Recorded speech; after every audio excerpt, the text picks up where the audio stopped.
ನಮಸ್ಕಾರ. ಲಕ್ನೋ ವಿರುದ್ಧ ಆರ್ಸಿಬಿ ಗೆದ್ದ ಬಳಿಕ ಹೊಡೆಯಿತು ಬಂಪರ್ ಲಾಟರಿ. ಟಾಪ್ 2 ತಲುಪಿತು ಆರ್ಸಿಬಿ. ಹೀಗಿದೆ ನೋಡಿ ಟಾಪ್ 4.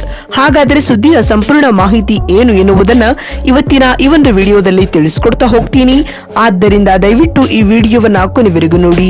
ಆದರೆ ಅದಕ್ಕಿಂತಲೂ ಮುನ್ನ ನೀವು ಕೂಡ ಆರ್ಸಿಬಿ ತಂಡದ ಅಪ್ಪಟ ಅಭಿಮಾನಿಗಳಾಗಿ ಈ ವಿಡಿಯೋವನ್ನ ನೋಡುತ್ತಿದ್ದರೆ ತಪ್ಪದೆ ಈ ಕೂಡಲೇ ಈ ವಿಡಿಯೋಗೊಂದು ಲೈಕ್ ಮಾಡಿ ಹಾಗೂ ನಮ್ಮ ಚಾನೆಲ್ಗೊಂದು ಸಬ್ಸ್ಕ್ರೈಬ್ ಮಾಡಿ.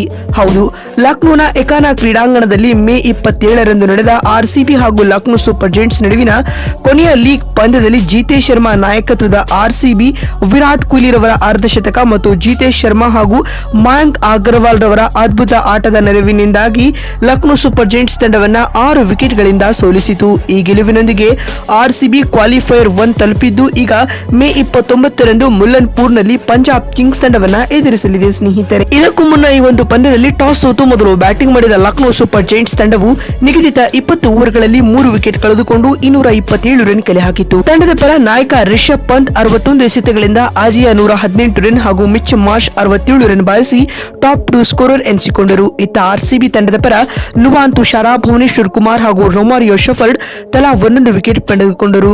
ಪಂದ್ಯ ಗೆಲ್ಲಲು 228 ರನ್ಗಳ ಕಠಿಣ ಗುರಿಯನ್ನ ಬೆನ್ನಟ್ಟಿದಂತ ಆರ್ಸಿಬಿ ತಂಡವು ಉತ್ತಮ ಆರಂಭವನ್ನ ಪಡೆದುಕೊಂಡಿತು. ಆದಿಯಾಗೂ ಆರ್ಸಿಬಿ ತಂಡದ ಮಧ್ಯಮ ಕ್ರಮಾಂಕ ಮತ್ತೊಮ್ಮೆ ಕೈಕೊಟ್ಟಿತು. ನಾಯಕ ರಜತ್ ಪಾಟಿದಾರ್ ಹಾಗೂ ಲಿಯಾಮ್ ಲಿವಿಂಗ್ಸ್ಟನ್ ಬೇಗನೆ ವಿಕೆಟ್ ಒಪ್ಪಿಸಿ ಆರ್ಸಿಬಿ ತಂಡಕ್ಕೆ ಶಾಕ್ ನೀಡಿದರು. ಆದಿಯಾಗೂ ಕ್ಯಾಪ್ಟನ್ಸಿ ಇನ್ನಿಂಗ್ಸ್ ಆಡಿದ ಜಿತೇಶ್ ಶರ್ಮಾ ಅಜೇಯ 85 ರನ್ ಸಿಡಿಸುವ ಮೂಲಕ ಆರ್ಸಿಬಿ ತಂಡಕ್ಕೆ ಗೆಲುವು ತಂದುಕೊಡುವಲ್ಲಿ ಪ್ರಮುಖ ಪಾತ್ರ ವಹಿಸಿದರು. ಅಂತಿಮವಾಗಿ ಆರ್ಸಿಬಿ ತಂಡ 18.4 ಓವರ್ಗಳಲ್ಲಿ ಕೇವಲ 4 ವಿಕೆಟ್ ಕಳೆದುಕೊಂಡು ಟಾರ್ಗೆಟ್ ಅನ್ನ ಸುಲಭವಾಗಿ ಚೇಸ್ ಮಾಡಿತು. ಅತ್ತ ಲಕ್ನೋ ತಂಡದ ಪರ ವಿಲಿಯಂ ಓರೂರ್ಕ್ 2 ವಿಕೆಟ್ ಪಡೆದುಕೊಂಡರು. ಈ ಮುಖ್ಯವಾಗಿ ಆರ್ಸಿಬಿ ತಂಡ ಈ ಗೆಲ್ಲಲೇಬೇಕಾದ ಪಂದ್ಯದಲ್ಲಿ 6 ವಿಕೆಟ್ಗಳ ಭರ್ಜರಿ ಗೆಲುವು ದಾಖಲಿಸಿತು.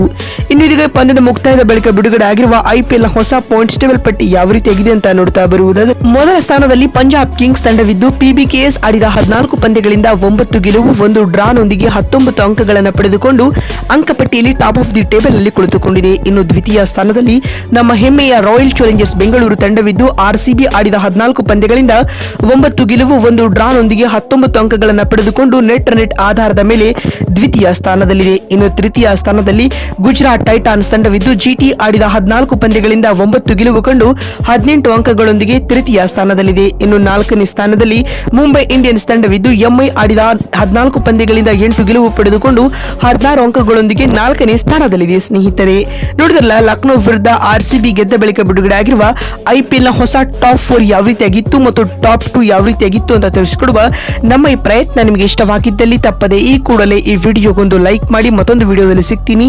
ನಮಸ್ಕಾರ.